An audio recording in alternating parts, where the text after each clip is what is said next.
Quero saudar a todos com a graça do nosso Senhor e Salvador Jesus Cristo.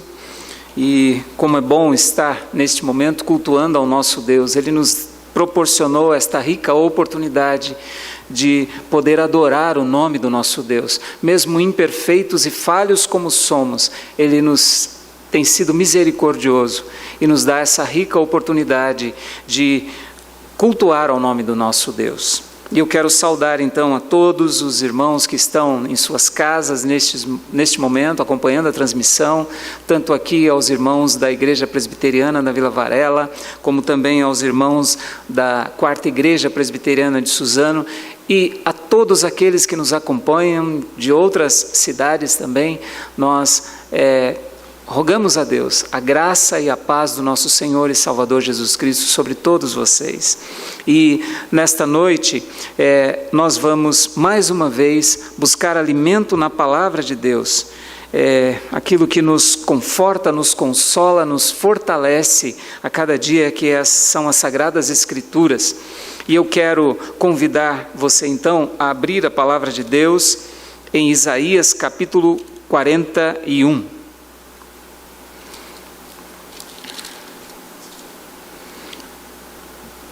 Isaías capítulo 41.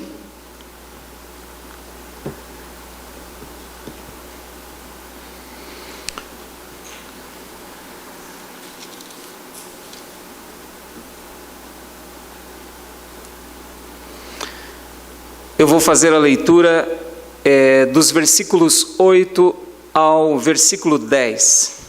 Isaías capítulo 41.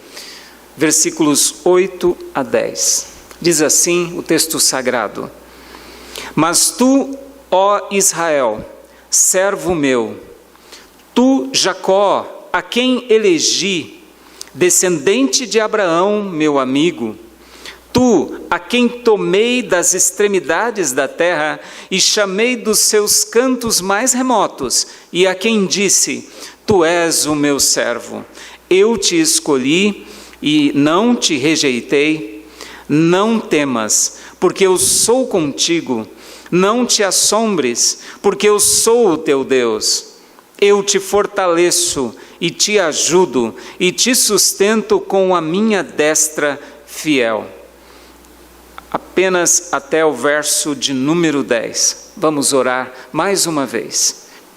Ó Deus, nós te bendizemos, Pai, e neste momento de culto, te pedindo a iluminação do teu Santo Espírito, Pai. Precisamos, ó Deus, que o teu Espírito mais uma vez nos conduza neste momento. Então, a nossa oração é que corações agora sejam iluminados, Pai, para entenderem a tua palavra. Obrigado por essa oportunidade, Senhor. Sabemos, ó Deus, que a tua palavra é viva e eficaz. E nós estamos diante dela agora, Senhor. E temos essa oportunidade. Te pedimos, ó Deus, a bênção, que o teu Espírito Santo mais uma vez venha nos alimentar com essa palavra, Pai. Abençoa a todos que neste momento nos assistem em seus lares, aqueles poucos irmãos que estão aqui agora, que as nossas forças, ó Pai, que o Senhor com a tua palavra venha nos alentar mais uma vez. Nós oramos agradecidos em nome de Jesus. Amém. Muito bem, profeta Isaías. E é importante de dizer algumas coisas e fazer algumas considerações antes de trabalharmos especificamente estes 3 versículos que lemos nesta noite. Isaías foi um profeta do Senhor que teve o seu ministério em momentos muito conturbados na região de Judá e Jerusalém. Quando nós abrimos o livro de Isaías, logo no início, nós vemos o contexto em que esse profeta do Senhor foi usado por ele para falar aos reis, aos líderes espirituais do povo de Judá. O versículo de número 1 de Isaías, capítulo 1, diz: visão de Isaías, filho de Amós, que ele teve a respeito de Judá e Jerusalém. E aí diz em que tempo que foi isso? Nos dias de Uzias, Jotão, Acás e Ezequias, reis de Judá. Então é importante nós destacarmos um pouco o ministério deste profeta tão importante na vida deste povo. Aqui nós vemos que o texto destaca que Isaías foi profeta do Senhor no tempo de Uzias. E nós precisamos relembrar um pouquinho esta história. Uzias, e isso está registrado lá em 2 Crônicas, a partir de 2 Crônicas, capítulo 26, é o texto que vou usar para falar deste contexto. Em 2 Crônicas, capítulo 26, diz que Uzias começou a reinar em Judá e ele tinha apenas 16 anos. Uzias foi um grande rei, ele fez grandes reformas naquela cidade, naquele país. Ele foi alguém que no início do seu governo e do seu reinado, ele se propôs a ser reto diante do Senhor. Ele propôs buscar ao Senhor, ele propôs agir de acordo com a vontade de Deus. Mas Uzias foi um rei poderoso também em construir, em fazer grandes construções. Ele, inclusive, fez fortificações na terra de Judá. Ele usou homens peritos para construir máquinas, tanto que fossem usadas nas construções de muralhas, como também para atirar flechas e pedras. Ele foi alguém que usou estes peritos para criar máquinas. Isso está registrado neste livro. Isaías foi alguém que esteve nesse ministério no período de Uzias. Acontece que Uzias se engrandeceu demais, e em um momento da sua vida o seu coração se exaltou, e ele então achou que podia inclusive entrar no Santo dos Santos para oferecer e queimar incenso lá também. Foi advertido pelos sacerdotes que queriam expulsá-lo de lá. Ele se indignou com os sacerdotes, e o texto diz que no mesmo momento o seu corpo foi tomado de lepra e ele foi expulso daquele momento, daquele santuário ali, melhor dizendo, e ele mesmo se apressou em fugir, porque agora ele ficou isolado de todos por causa da lepra. E aí então o seu filho Jotão passou a tomar conta de sua casa, do seu governo, enquanto ele ficou isolado até o dia de sua morte. E é interessante nós notarmos que lá em 2 Crônicas, capítulo 26, verso 22, diz o seguinte: quanto aos mais atos de Uzias, tanto os primeiros como os últimos, o profeta Isaías, filho de Amós, o escreveu. Mais uma comprovação aqui de que Isaías esteve neste período aqui sendo servo do Senhor. Depois da morte de Uzias, quem reinou em seu lugar foi um rei chamado Jotão, seu filho. Jotão fez o que era reto perante o Senhor, procurou fazer aquilo que agradava ao Senhor, reinou por cerca de 25 anos, reinou por 16 anos em Jerusalém. Depois que ele morreu, reinou em seu lugar Acás. Este merece também um destaque, porque o destaque é todo negativo. Foi um dos piores reis de Judá, Jerusalém. Acás foi aquele que se voltou para a idolatria, chegou ao ponto de queimar seus próprios filhos como sacrifício.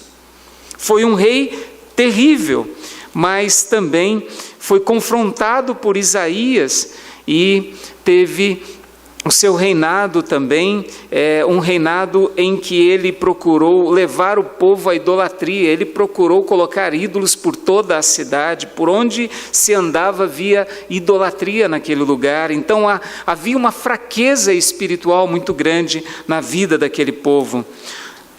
Depois do reinado de Acás, foi a vez do seu filho Ezequias. Ezequias reinou 25 anos, com 25 anos de idade, reinou em Judá e Jerusalém e reinou por 29 anos. Este foi um rei que fez o que era reto ao Senhor. Isaías esteve com ele o tempo todo. Tudo aquilo que Acás fez de negativo, Isaías procura fazer o contrário para agradar ao Senhor. Acás tinha fechado as portas do templo, ele não queria adoração a Deus, o Deus da aliança.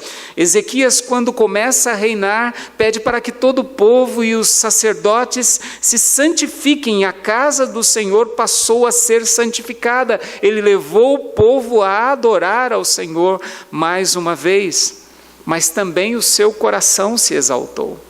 Antes disso, ele foi afrontado por um grande rei chamado Senaqueribe, e foi neste momento que Isaías estava com ele e orou com Ezequias, e Deus o livrou deste terrível rei, o rei Senaqueribe. Mas, como eu disse, o coração dele também se exaltou e ele foi acometido de uma doença mortal. O texto de 2 Crônicas, capítulo 29, capítulo 30, mostram que Isaías estava com ele quando orou para que ele fosse curado. Isaías disse a ele: coloca a tua casa em ordem. E Deus foi misericordioso com Ezequias e acrescentou mais 15 anos de vida, embora ele ainda tenha entristecido ao Senhor quando mostrou todas as riquezas do templo para a Babilônia, que era um reino que estava começando a ter ascensão naquele momento. Muito bem, isso para falar de Isaías, que foi um profeta do Senhor nesses tempos tão conturbados de altos e baixos na vida do povo de Israel. Diante destas considerações que faço, eu gostaria que você agora mantivesse os seus olhos atentos, sua mente e coração atento para esse texto que lemos nesta noite. Isaías capítulo 41, de 8 a 10. E é nesse texto que nós vemos, meus irmãos, o Deus da aliança sendo misericordioso para com o seu povo.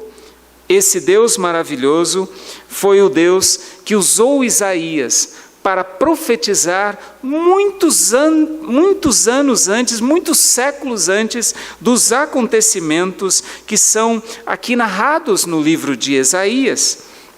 Ele foi alguém que esteve nesse ministério entre 740 e 697 antes de Cristo. Isaías foi um profeta, segundo dizem, muito culto, erudito, um homem que realmente mostrou muito conhecimento do Deus de Israel, do Deus da aliança. Mas é interessante notar que toda esta profecia, ela foi ali exposta muitos anos antes do que aconteceu.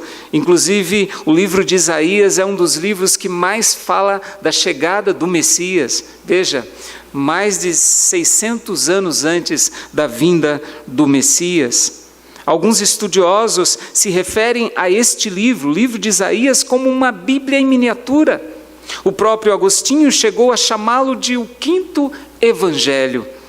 Digno de nota também é destacar aqui que os acontecimentos descritos, tanto do capítulo 40 até o capítulo 55, vão ocorrer então muitos séculos depois da morte de Isaías.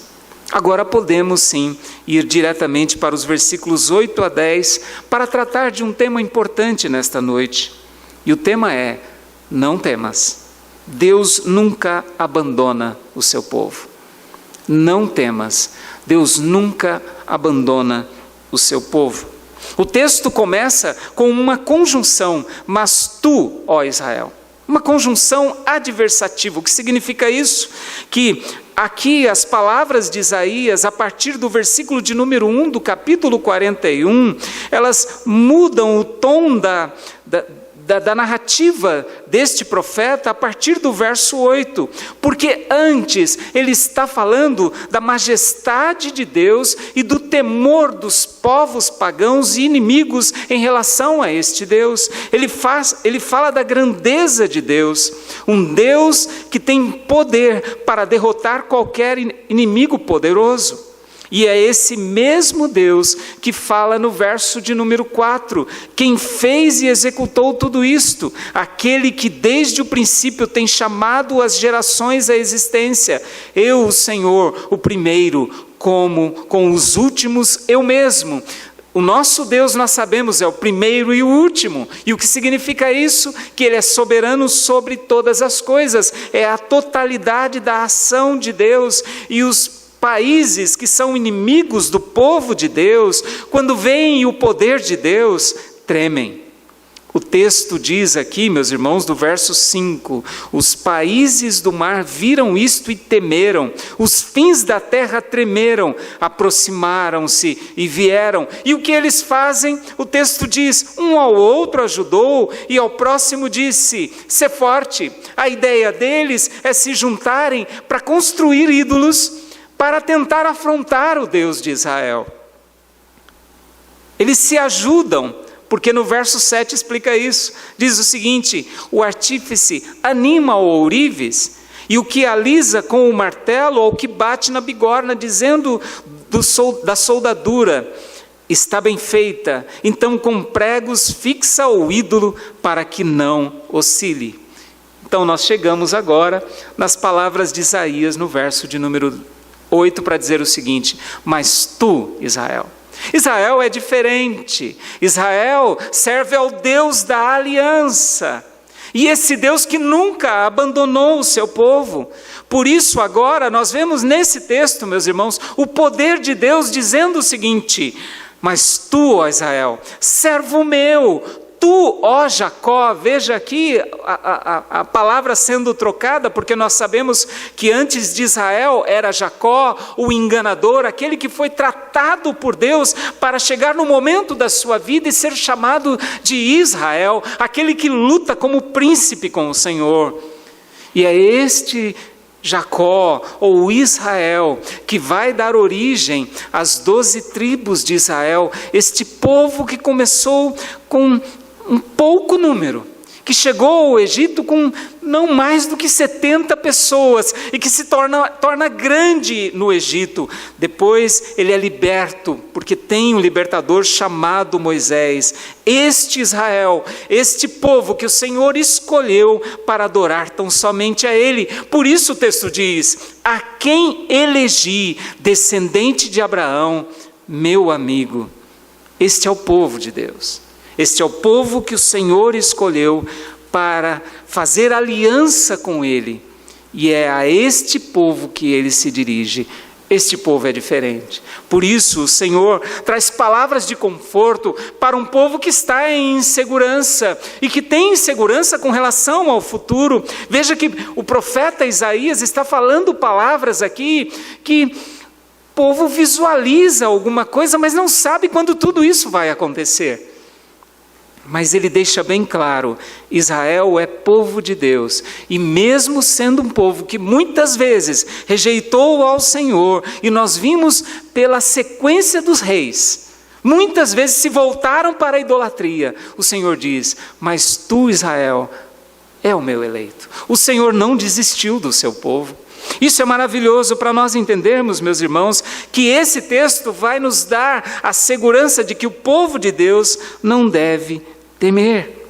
E é isso que nós vemos claramente no versículo de número 8. Mas tu, Israel, servo meu, a quem elegi. E o verso de número 9 continua. Tu a quem tomei das extremidades da terra e chamei dos seus cantos mais remotos, e a quem disse, tu és meu servo, eu te escolhi e não te rejeitei.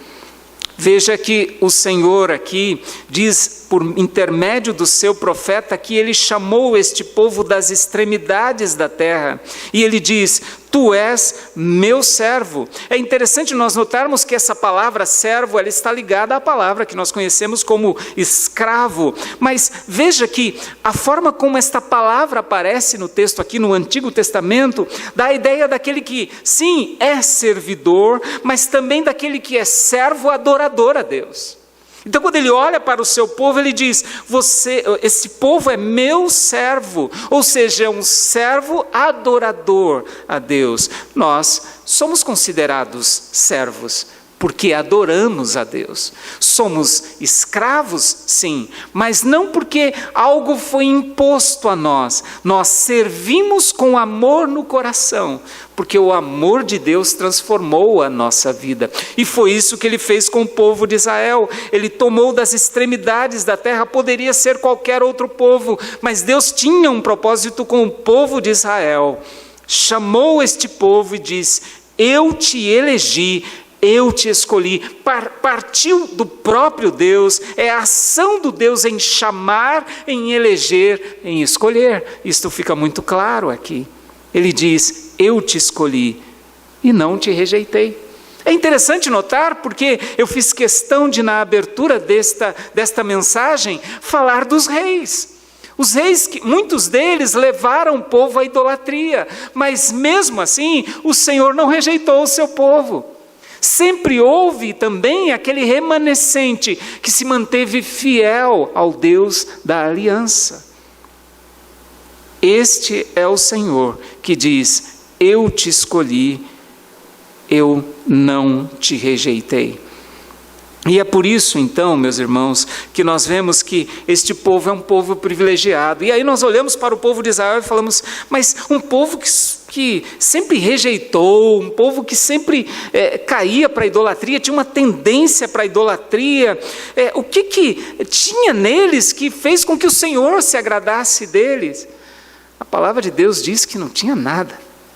Quando nós olhamos o texto de Deuteronômio, capítulo 7, versos 6 a 8, você pode folhear rapidamente a sua Bíblia aí. Deuteronômio, capítulo 6, versos 6 a 8. Deuteronômio, capítulo 7, 6 a 8. Diz assim o texto: porque tu és povo santo ao Senhor. Veja o que o texto diz: tu és povo santo ao Senhor, teu Deus. O Senhor teu Deus, te escolheu para que lhe fosses o seu povo próprio, de todos os povos que há sobre a terra.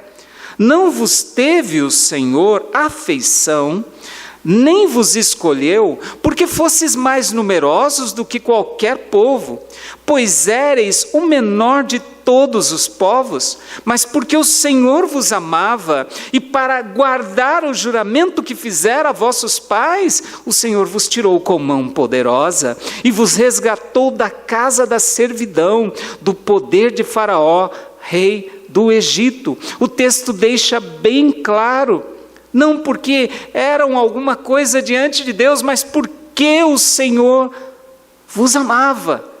E para guardar o juramento que fizera a vossos pais. Deus é o Deus da aliança, e Ele não quebrou a sua aliança. Não havia nada de bom naquele povo, mas é por causa da misericórdia e da graça do Senhor que Ele escolheu este povo e não o rejeitou, porque Ele cumpre os seus propósitos. Isso é muito claro nas Sagradas Escrituras. Deus não muda. E é por isso então, meus irmãos, que no verso de número 10, nós vemos essas palavras que agora trazem um alento ao povo, que por mais que estivesse com a sua vida espiritual amortecida, enfraquecida, o Senhor diz no verso de número 10, não temas, porque eu sou contigo. Não temas, eu sou contigo. Nós sabemos, meus irmãos, que passamos momentos na vida de medo. E medo é algo incontrolável. Muitas vezes a gente até supera, mas o medo em certas circunstâncias ele é incontrolável. Por mais que você diga, eu não vou ter medo, é muito complicado. Diante de circunstâncias, de perigos. E agora, então, o que Deus está dizendo aqui para este povo, por intermédio do profeta Isaías, é: não temas, não tenham medo. Por quê? Porque eu sou contigo. O Deus que caminhou com este povo ao longo da história é o mesmo Deus que vai continuar caminhando com este povo. Por isso ele diz: eu sou contigo. É a ideia de proximidade. É alguém que fez uma aliança e nesta aliança tem proximidade. É um Deus pessoal. Ele está com o seu povo. Mas ele não diz só isso. Ele diz, além disso, não te assombres. Não fiquem assombrados, porque eu sou o teu Deus. Não fiquem com medo. Não fiquem assombrados, porque eu sou teu Deus. Sabe, essa palavra Deus aqui, não é? Essa palavra aqui é Elohim. Você conhece, já ouviu? E é a ideia de pluralidade, por assim dizer. Quando nós falamos de Elohim, nós estamos falando de plural. Então é a trindade envolvida aqui. É a mesma palavra que surge no primeiro versículo da Bíblia. No princípio criou Deus, Elohim. É interessante nós notarmos que aqui a trindade está envolvida nesta aliança que fez com o povo. Por isso ele diz, não te assombres, porque eu sou Elohim. A trindade envolvida, Deus Pai, Deus Filho, Deus Espírito Santo. Na sequência do texto ele diz, eu te fortaleço e te ajudo e te sustento com a minha destra fiel. Esse é o Deus da aliança, o Deus que na sua grandeza e majestade está com o seu povo. Ele fortalece o povo, é a ideia de deixar a situação ali daquele povo agora, que está talvez com a sua vida espiritual muito enfraquecida, que está amedrontada com relação ao futuro. Ele diz, eu estou contigo, eu te fortaleço e te ajudo. E essa ideia de fortalecer aqui é de firmar, de tornar a pessoa pronta para enfrentar qualquer coisa, é tornar algo firme. Ele diz mais, eu te ajudo e te sustento. E essa ideia de sustentar é amparar, é dar suporte. É onde, por assim dizer, a pessoa pode se agarrar. Então ele dá esta segurança ao povo. Veja que mensagem, meus irmãos, nós vemos por intermédio do profeta Isaías aqui. Há um povo que foi escolhido por Deus. E aí nós vemos que este Deus escolheu este povo por causa do seu amor, o amor imutável. Ele tomou este povo não porque havia alguma coisa de bom, mas por causa da sua misericórdia, e ele conduz o seu povo, e ele continuará a conduzindo. Por isso ele diz, não temas, porque eu sou contigo. Não te assombres com o futuro ou com qualquer outra coisa. O texto diz, porque eu sou o teu Deus. Eu te fortaleço, eu te ajudo e te sustento com a minha destra fiel. Sabe o que significa isso? Que Deus está deixando bem claro que Ele é quem pode dar a força. Ele é quem pode dar ajuda. Muitos reis que passaram por Judá, por Israel, pelo reino do norte e do sul, muitos deles se aliaram com reis pagãos. Porque ficaram com medo e tiveram medo diante do perigo, e se aliaram e fizeram alianças com reis que não agradavam a Deus, reis idólatras. Buscavam auxílio com estes reis. Asa foi um que fez isso, e outros reis que passaram por Israel fizeram isso por causa de medo. Mas Deus vem trazer a sua mensagem mais uma vez. Esse Deus não mudou e Ele não quebra a sua aliança. Por mais que o homem muitas vezes quebre os seus acordos, o povo de Deus quebre a sua aliança, Deus permanece imutável no seu amor, na sua misericórdia, no seu poder. E é esse Deus que agora diz, eu estou contigo, te fortaleço e te ajudo, e te sustento com a minha destra fiel. É o Senhor colocando, por assim dizer, a sua mão direita cuidando do seu povo. Com base, meus irmãos, naquilo que vemos nestes 3 versículos, podemos entender o que Deus faz com o seu povo, nesses tempos em que estamos vivendo. Nós sabemos que o amor de Deus, ele é insondável. E por mais que nós venhamos a definir o amor de Deus, nós não conseguimos. Mas aqueles que já foram lavados no sangue de Jesus, aqueles que sabem que seus corações foram renovados pelo poder do Espírito Santo, passam a entender um pouco deste amor. Porque se nós amamos, é porque Ele nos amou primeiro, este amor procede de Deus. É interessante notar, meus irmãos, que alguns autores procuraram até definir um pouco esse amor, e até mesmo o nosso amor em relação ao nosso Deus. Matthew Henry foi um que falou o seguinte: nosso amor pelo Senhor não merece nem mesmo ser mencionado, mas seu amor por nós nunca será suficientemente exaltado. Nunca.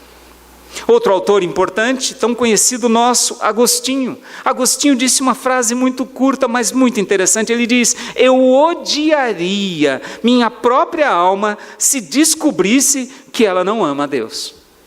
Olha que interessante. Porque é como se nós disséssemos: é um absurdo o ser humano não amar a Deus. Ele foi criado para este propósito. Mas por causa da queda, houve uma separação. E agora a tendência do ser humano é odiar, é se afastar de Deus. Foi preciso que Jesus Cristo viesse para que nos reconciliasse com Deus, para nós entendermos realmente o que seja o amor de Deus pelas nossas vidas. Ele foi lido nesta noite, ele foi cantado nesta noite. Nós oramos a respeito deste Deus amoroso, e é este Deus que cuida do seu povo. E é esse Deus que se dirige ao seu povo para fortalecê-lo novamente. Ele é aquele que dá força, que levanta o caído. É interessante nós notarmos, meus irmãos, que mesmo nos versículos anteriores aqui, no capítulo 40, por exemplo, nós vemos no verso de número 29, faz forte ao cansado e multiplica as forças ao que não tem nenhum vigor. Os jovens se cansam e se fatigam, e os moços de exaustos caem. Mas os que esperam no Senhor renovam as suas forças, sobem com asas como águias, correm e não se cansam, caminham e não se fatigam. Eu já fui jovem um dia, ainda sou um pouquinho, mas houve momentos que eu corria e também não sentia muito cansaço, não. E quando eu corria muito, eu pensava: eu acho que eu nunca vou perder essa velocidade. Confesso para vocês que a velocidade a gente vai perdendo. Não tem jeito. A gente vai se cansando, vamos diminuindo o nosso ritmo. O texto aqui que fala que o Senhor renova as nossas forças, está falando de forças espirituais. É muito triste quando nós passamos por momentos difíceis na nossa vida, que nós percebemos que a nossa vida espiritual começa a enfraquecer. E é por isso, meus irmãos, que esse texto vem trazer para nós este alento, para que nós busquemos força em nosso Deus. Por isso, um pouquinho antes, no capítulo 40 de Isaías, ele diz: os que esperam no Senhor renovam as suas forças. E mesmo os jovens, ele diz aqui, os jovens se cansam e se fatigam, e os moços de exaustos caem de tanto correr, mas os que esperam no Senhor renovam as suas forças, e neste caso não tem idade. O Senhor está pronto a renovar as nossas forças. Correm e não se cansam, caminham e não se fatigam. Você que está acompanhando essa transmissão, talvez neste momento da sua vida esteja se sentindo um pouco enfraquecido, talvez um pouco cansado. Mas entenda que a palavra de Deus nesta noite vem nos dar esse alento, para que nós entendamos e tenhamos a convicção de que Deus nos fortalece, Ele nos ajuda, Ele nos sustenta em nossa caminhada. E a partir disso, meus irmãos, eu quero ainda trazer algumas aplicações complementares com base naquilo que lemos aqui nesta noite. Deus escolheu o povo de Israel, como nós vimos, a partir de Abraão, porque assim o quis, não porque o povo o merecesse. Deus cumpriu a sua palavra em fazer deste que, no início era um pequeno povo, uma grande nação que deveria adorá-lo de todo o coração. Este povo, em muitos momentos, fracassou em servir ao Senhor de todo o coração. Entretanto, a graça e a misericórdia de Deus não ficaram restritas a este povo. Deus as fez conhecidas a todos quantos recebem de coração a salvação que Ele oferece gratuitamente. Agora, todos os crentes são povo escolhido de Deus. E todos têm a responsabilidade, a mesma responsabilidade, de servi-lo de todo o coração neste mundo. Nossa esperança é que um dia nosso Deus reunirá todo o seu povo fiel. Por isso, não temas, não tenha medo, não se sinta assombrado. Por quê? Porque a presença de Deus é conosco. Ele está conosco. O texto que nós lemos diz: eu sou contigo. Deus estabeleceu uma relação conosco além disso. Ele diz: eu sou o teu Deus. E mais, Deus nos dá a segurança de nos fortalecer e nos ajudar a vencer. E também nos sustenta, nos ampara para prosseguir a nossa jornada aqui na terra. Ele cumpriu sua palavra por meio do profeta Isaías, 600 anos antes da vinda de Jesus Cristo. Tudo se cumpriu no tempo e na história. Ele enviou Jesus Cristo e esse Jesus Cristo está conosco sempre.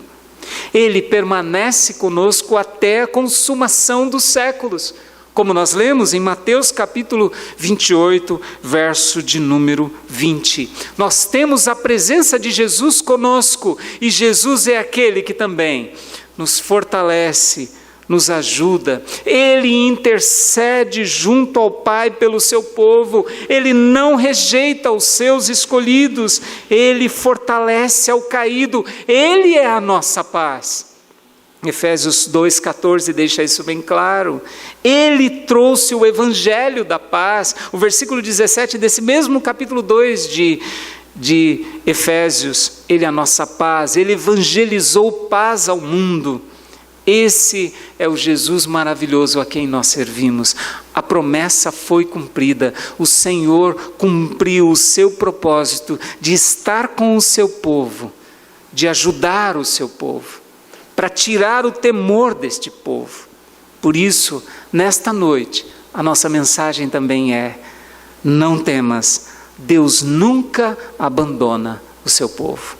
Que toda glória, que toda honra sejam dadas somente a esse Deus maravilhoso. Não temas, Deus está conosco.